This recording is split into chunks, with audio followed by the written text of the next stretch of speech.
A little bit chilly out there today, so we'll give you the overall view in here where we're a little bit warmer. Where we're standing is obviously just right beside First Avenue and Highway 10 or Kelsey Trail.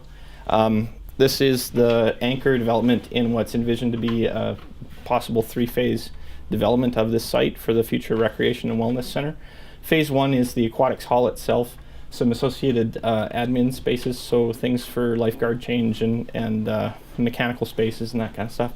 A couple of offices, and then 3 change rooms. And yes, I said 3, not 2, because in modern facilities there is a move to a men's change room, a women's change room, and a family change room.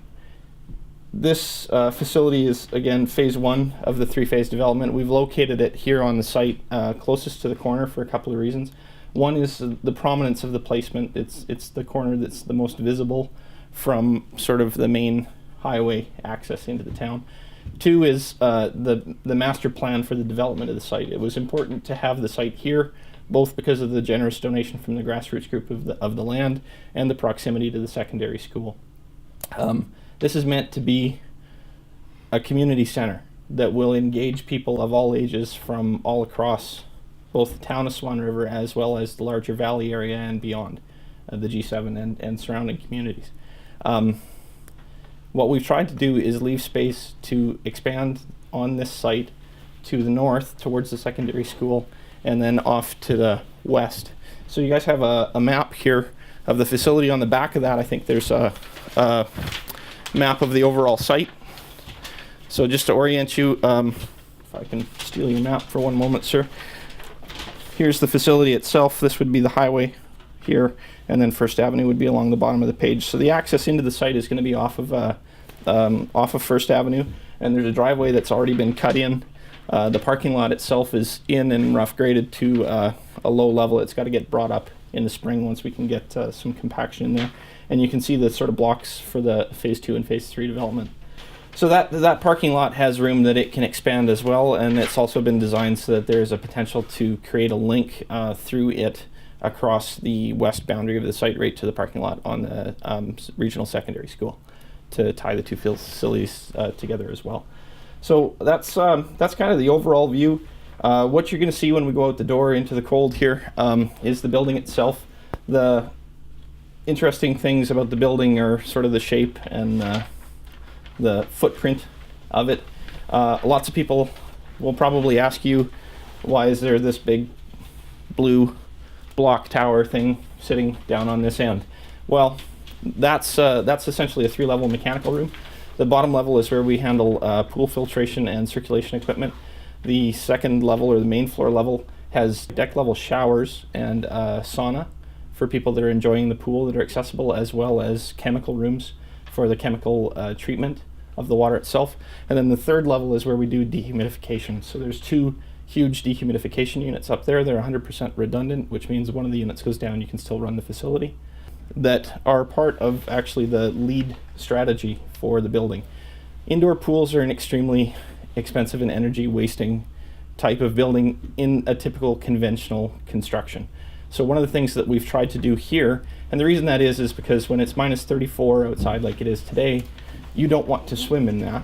Obviously, you want to swim in, plus 30 degree weather or at least plus 28 kind of thing with warm water. And you've got moist, humid air inside the building that typically just gets exhausted out the sidewall. You've spent energy to warm that air up so that the people that are using the facility are comfortable and they have a good high level of thermal comfort. And then when you throw it out the sidewall, what you're doing is essentially just wasting that energy to the atmosphere. So one of the features of this building is in these dehumidification units, we're actually going to intermix the makeup air that we bring into the building with the air that we're throwing out of it to try and reclaim as much of that energy from the hot air that we were already wasting because we have to do air changes, to preheat the air that's coming in and temper its humidity as well. And then another feature of that is we have the potential that we could do water reclaim off of that. It would be pure water because it's just water vapor, and that could be put into things like ground storage tanks to service the community plots that are going to be put back in as part of the site as well. That's not currently in the contract just because we don't have the budget to do it, but it's something that can be added to the facility in the future. Like an HRV, sort of. Absolutely. It's like a gigantic HRV. The other reason for the tower on the south corner here is because the services that we need, the water, the sewer, the gas, that kind of stuff, come in off of the street here. And what we've done is made allowances for those services to get run into the building and connected. And then we've actually included a raceway down the swirl pool side to get those services out to the change room end of the building. It keeps the cost down a little bit in that the tie-in cost is less because it's a shorter distance, and it gives us the capability to extend those services into the future phases in the future when and if they go forward. So there's some future planning there. Another aspect of the future planning is, again, I'll point it out when we're inside. When you come in the front entry here, there's a wide hallway that ends in a large glass panel there, and that panel is designed or intended to be the future knockout to continue through into that next phase, so that when you build onto it, you don't have a separate entrance or two buildings that are joined by a tiny little corridor. The two of them are literally joined and flow as one large homogeneous facility. And change rooms would be functional for that. Yeah, the change rooms themselves, depending on what that future phase is, right now it's envisioned, the phase 2 I think is envisioned to be a field house. It would likely have its own dedicated change facility, just simply because of the change rooms that you need for that kind of a field house and the ones that you need for the pool itself are a little bit different in terms of the finishes. It's also an access and honestly a fee issue. Basically the reception desk is located so that when people come in that front entry, you have to go past the reception and pay money to come in and use the pool, for example. So there is essentially a traffic control point there, that the people that are allowed to go down that hallway into the aquatic change rooms are the ones that are there to use specifically the aquatic facility. So you don't really want to intermix those two streams. Okay. The pool itself is a combined lap and leisure tank.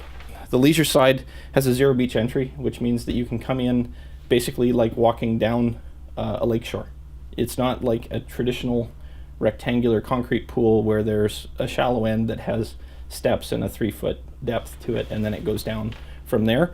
So essentially on the pool itself, what you'll see is there's a tots pool area, which is separated from the main tank by a wall that is a shallower depth for mums with small kids, and has features that are specifically designed to, entertain the children, like a bubble floor and some geysers, a couple of lemon drops. You come from essentially a zero beach entry down a long sloping ramp to about a 4-foot depth at the lazy river and at the connection into the lap pool itself. The shape of the pool hall, a lot of people will probably ask you, why isn't it a nice rectangular building? Why didn't we just put up a rectangular pre-eng shell? Cheap, quick, easy, right? The reality is this aquatics hall is the most expensive space in the building to build. And you'll get a sense of that when you go inside, just simply because of the mechanical and electrical equipment and the amount of ventilation and air changes that have to go, the level of finishes that will go in here, and the volume of the space itself. So the bigger this space became, the more air you have to move, the more energy you have to spend to heat and recondition the air that you're bringing in, so on and so forth. So what you'll notice is the shape of the building has actually been tailored to try and leave a generous deck space around it, as well as space for the water slide, which will be down in the bottom corner, and the swirl pool, and some space for people to be able to come out and sit on the deck and enjoy the facility, but not necessarily be in the pool itself.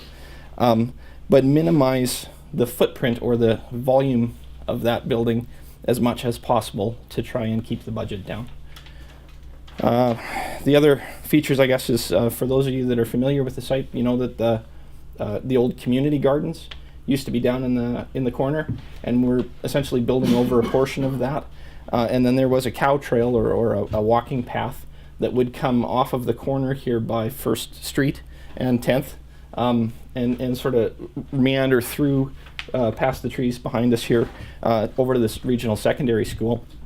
So the shape of the building, architecturally, they tried to emulate that to restore that traffic pattern. So there will be a walkway. If you go back again to the back side, there'll be a walkway service entry that comes in basically off of the entrance that you folks came in here today, and then a walkway that would restore that traffic pattern back towards where the secondary school is, and essentially engage people and get them to flow through the building when the future developments have been completed.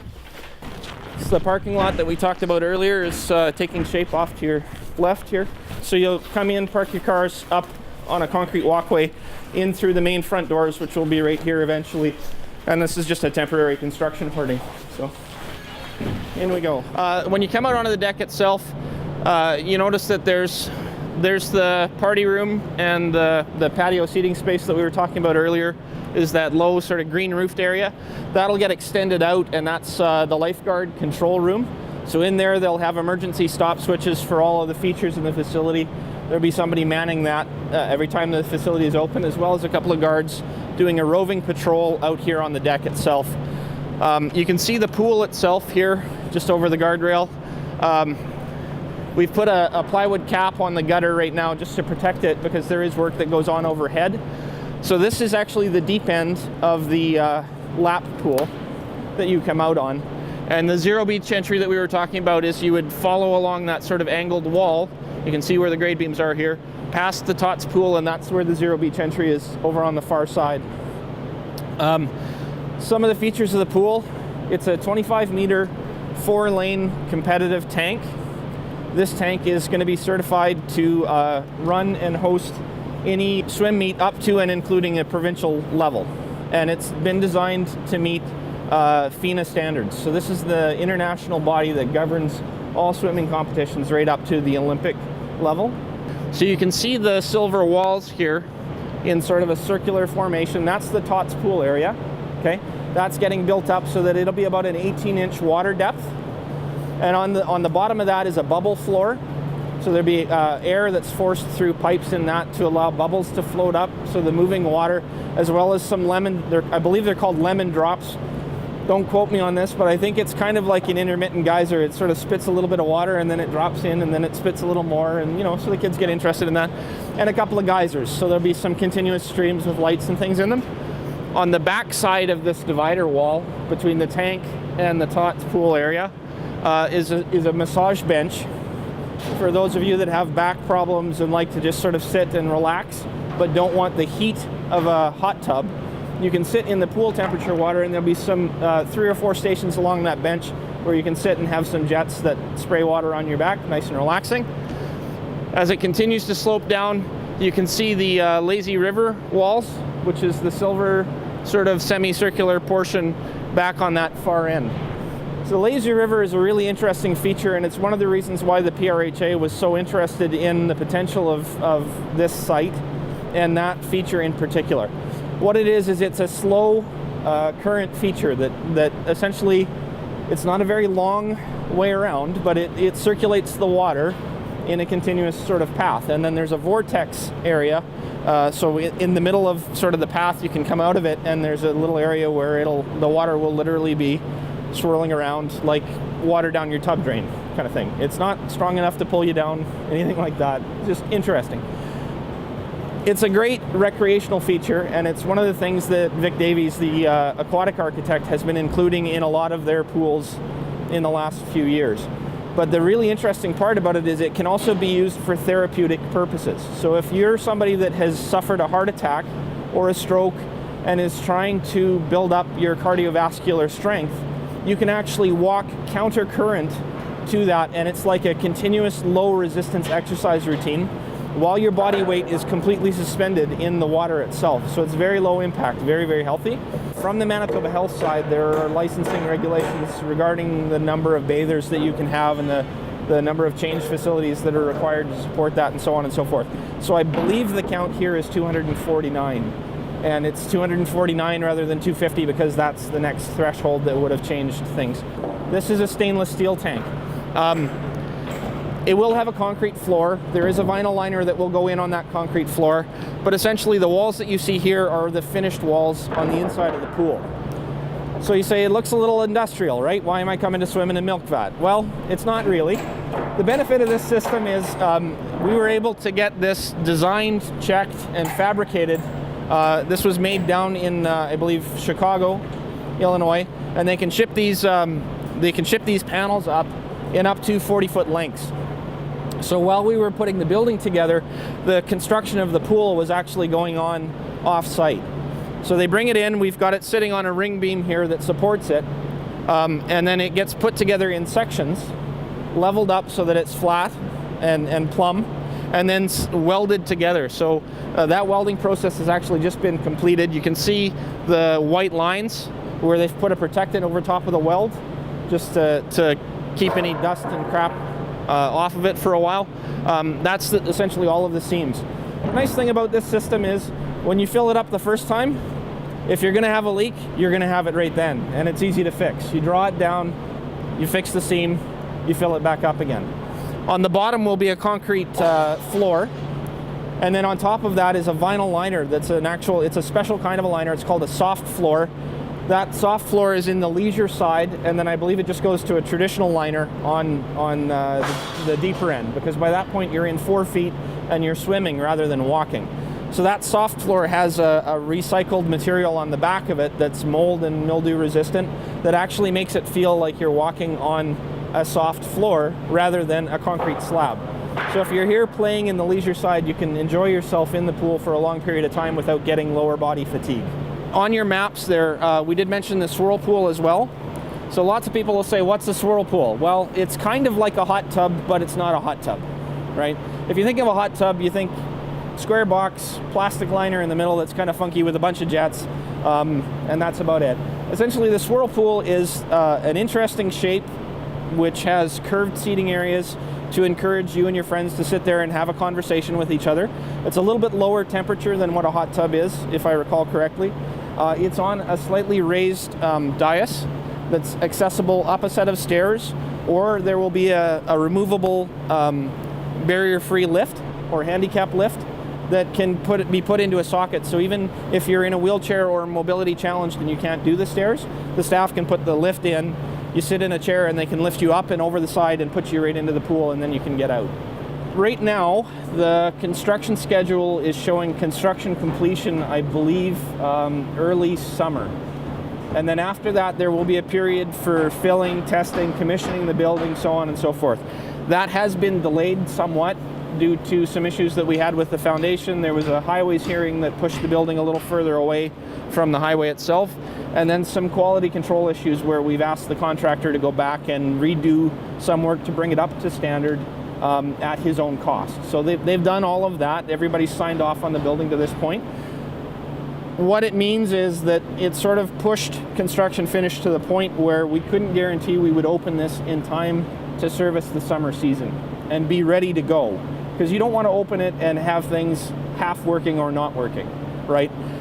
So I think at the municipal level, there have been discussions about opening the outdoor Kinsman pool for one more summer season, and then making sure that this is in place to pick up once we go into that fall. And that gives them the flexibility that we don't have to rush the contractor and accept compromise in the work in order to hit the deadline. And we also have the time to properly train and commission the building and make sure that the systems are working